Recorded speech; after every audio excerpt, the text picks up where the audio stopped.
যে ইসরায়েলের দিকে চোখ রাঙাতে ভয় পেত বিশ্বের বাঘা বাঘা সব দেশ, সেই ইসরায়েলেই প্রথমবারের মতো সরাসরি হামলা করে গোটা মুসলিম বিশ্বের নেতা হয়ে উঠেছিলেন ইরানের প্রেসিডেন্ট ইব্রাহিম রাইসি। হেলিকপ্টার বিধ্বস্ত হয়ে সেই রাইসি আজ নেই, কিন্তু ইসরায়েলের ভয় এখনও কাটছে না। রাইসির মৃত্যুর পর এবারে তাই সামনে আসছে ঘুরে ফিরে সেই প্রশ্ন, কেন রাইসিকে নিয়ে এতটা তটস্থ ইসরায়েল? বিস্তারিত মোহাম্মদ সোহাগ বিশ্বাসের রিপোর্টে।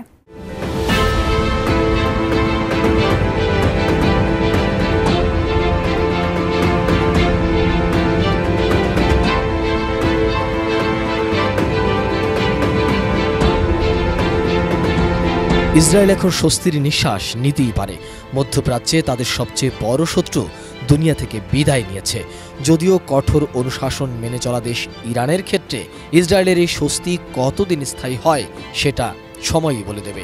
ইব্রাহিম রাইসিকে পরবর্তী ইরানের সর্বোচ্চ ধর্মীয় নেতা হিসাবে মনে করা হচ্ছিল। নির্বাচনে রাইসির প্রতি আয়াতুল্লাহ আলী খামেনির সদয় দৃষ্টি সেই জল্পনা আরও উস্কে দিয়েছিল।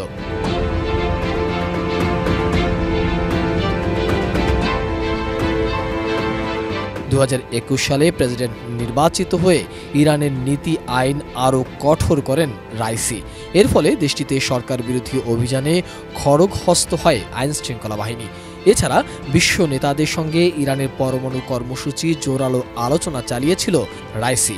ইরানের সর্বোচ্চ নেতা আয়াতুল্লাহ খামেনির তত্ত্বাবধানে দীর্ঘদিন ধরে বিচার ব্যবস্থার সঙ্গে সম্পৃক্ত ছিলেন তিনি।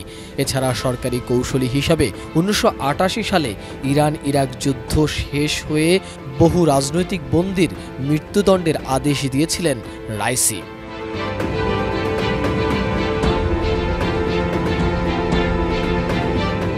রাইসি শত শত রাজনৈতিক কারাবন্দীকে মৃত্যুদণ্ড দেয়ায় বুচার অব তেহরান হিসাবে খ্যাতিও লাভ করেছিলেন। এরপর যুক্তরাষ্ট্রের নিষেধাজ্ঞার কবলে পড়েন তিনি। জাতিসংঘ এবং আন্তর্জাতিক মানবাধিকার সংস্থাগুলোর সমালোচনাও কুড়িয়েছিলেন রাইসি। 2006 সালে অ্যাসেম্বলি অব এক্সপার্টের সদস্য হিসাবে দায়িত্ব পালন করেছিলেন।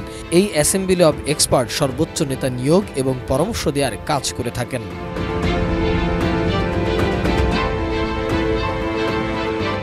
দীর্ঘদিনের বোঝাপড়ার কারণে রাইসিকে খামেনির উত্তরসূরি মনে করা হতো, আর এটাই ইসরায়েলের নেতাদের জন্য ভয়ের কারণ হয়ে দাঁড়িয়েছিল। 85 বছর বয়সী খামেনি প্রায়ই অসুস্থ থাকছেন। তাই রাইসির মতো একজন কট্টর নেতা ইরানের পরবর্তী সর্বোচ্চ নেতা হলে ইসরায়েলকে এক দণ্ড শান্তিতে থাকতে দিতেন না। এর নমুনাও কয়েক সপ্তাহ আগেই দেখিয়েছিল ইসরায়েলকে। তাই ইসরায়েলের নেতারা খামেনির চেয়ে রাইসিকে বেশি ভয় পেতেন।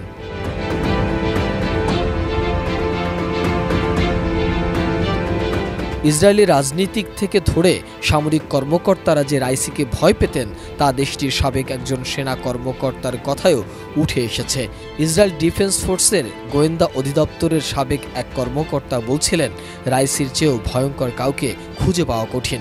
যদিও রাইসির অবর্তমানে ইরানের পররাষ্ট্রনীতি ও পরমাণু কর্মসূচিতে কোনো পরিবর্তন আসবে না বলেও মনে করছেন তারা।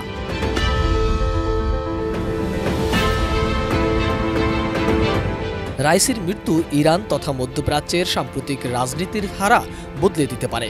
কট্টর ও অনমনীয় হিসাবে শত্রুদের মনে যে ভয় রাইসি তৈরি করেছেন তা অন্য কোনো নেতা সহসা করতে পারবেন কিনা সেটা সন্দেহাতীত নয়। আর খামেনির জন্য এটা বড় একটা ধাক্কা, কারণ রাইসি তার নীতির কঠোর বাস্তবায়ন করেছেন। রাইসির মৃত্যু সৌদি আরবকে ইসরায়েলের আরও কাছে নেয়ার পথও খুলে দিতে পারে।